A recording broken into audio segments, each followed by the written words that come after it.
Hormuz প্রণালী ঘিরে যুক্তরাষ্ট্র ইরানের উত্তেজনা ক্রমে নতুন মাত্রা পাচ্ছে। সামরিক শক্তিতে যুক্তরাষ্ট্র অনেক এগিয়ে থাকলেও কৌশলগত জলপথকে ব্যবহার করে ওয়াশিংটনের উপর চাপ তৈরি করছে তেহরান। হরমুজ দিয়ে বিশ্বের বিপুল পরিমাণ তেল ও এলএনজি পরিবহন হওয়ায় এখানে জাহাজ চলাচলে সামান্য বিঘ্ন প্রভাব ফেলছে বৈশ্বিক জ্বালানি বাজার ও বিশ্ব অর্থনীতিতে। আর এই পরিস্থিতিতেই প্রায় ৭০০ বছর আগের এক আরব ইতিহাসবিদের চিন্তা নতুন করে আলোচনায় এসেছে। তুর্কি সংবাদ মাধ্যম টিআরটি ওয়ার্ল্ডের একটি প্রতিবেদনে বলা হয়, চতুর্দশ শতকের প্রখ্যাত ইতিহাসবিদ ইবনে খালদুন তার বিখ্যাত গ্রন্থ আল মুকাদ্দিমায় ভূগোল, সামাজিক সংহতি, অর্থনীতি ও রাজনৈতিক শক্তির পারস্পরিক সম্পর্ক ব্যাখ্যা করেছিলেন। তার আসাবিয়া ধারণা অনুযায়ী একটি জনগোষ্ঠীর ঐক্য ও পারস্পরিক সংহতি রাষ্ট্রের শক্তি ধরে রাখার অন্যতম ভিত্তি।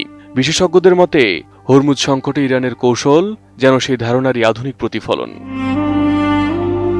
ফ্যালকন অ্যালুমিনিয়াম মাল্টিলেয়ার অ্যানোডাইজড হওয়ায় সম্পূর্ণ স্ক্র্যাচ প্রুফ। Falcon aluminium. তুরস্কের দুসে বিশ্ববিদ্যালয়ের সমাজবিজ্ঞানী ও ইবনে খালদুন বিশেষজ্ঞ কাদির জানতান টিআরটি ওয়ার্ল্ডকে বলেন, ইতিহাস শুধু নেতা ও সেনাবাহিনীর শক্তি দিয়ে নির্ধারিত হয় না। একটি রাষ্ট্র যে ভূখণ্ডে অবস্থান করে সেই ভূগোলও তার কৌশলগত সক্ষমতা নির্ধারণ করে। হরমুজ প্রণালীর সবচেয়ে সরু অংশ মাত্র কয়েক কিলোমিটার প্রশস্ত, অথচ বিশ্বের সমুদ্রপথে পরিবাহিত বিপুল পরিমাণ তেল ও এলএনজি এই পথ দিয়েই যায়। ফলে ইরানকে মার্কিন নৌবাহিনীকে সরাসরি পরাজিত করার প্রয়োজন হচ্ছে না। কয়েকটি জাহাজের চলাচল ঝুঁকিপূর্ণ করে তোলা, মাইন হামলার আশঙ্কা সৃষ্টি করা কিংবা বিমা খরচ বাড়িয়ে দেওয়াই আন্তর্জাতিক বাণিজ্যে বড় ধরনের চাপ তৈরির জন্য যথেষ্ট। ইরানের দীর্ঘ উপকূল, আশপাশের দ্বীপ, নৌঘাঁটি, ক্ষেপণাস্ত্র ও ড্রোন সক্ষমতা হরমুজে দেশটিকে বড় কৌশলগত সুবিধা দিয়েছে। অর্থাৎ সামরিক শক্তির ব্যবধান থাকলেও ভূগোল সেই ব্যবধান অনেকটাই কমিয়ে দিচ্ছে। তবে বিশেষজ্ঞরা সতর্ক করে বলেছেন, ইবনে খালদুনের চিন্তাকে শুধু ভূগোল নিয়তি বা কথায় সীমাবদ্ধ করা ভুল।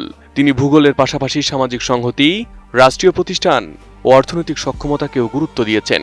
আর এখানে ইরানের বড় দুর্বলতা, দীর্ঘদিনের নিষেধাজ্ঞা, অর্থনৈতিক সংকট ও অভ্যন্তরীণ অসন্তোষ।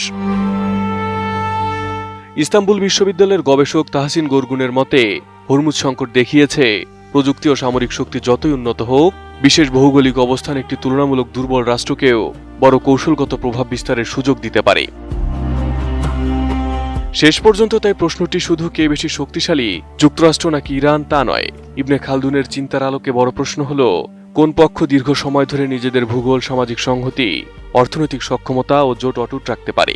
আর সেখানেই ৭০০ বছর আগের চিন্তা আজকের ইরান যুদ্ধের বাস্তবতায় নতুন অর্থে ফিরে এসেছে। Arif Hasan, ATN news.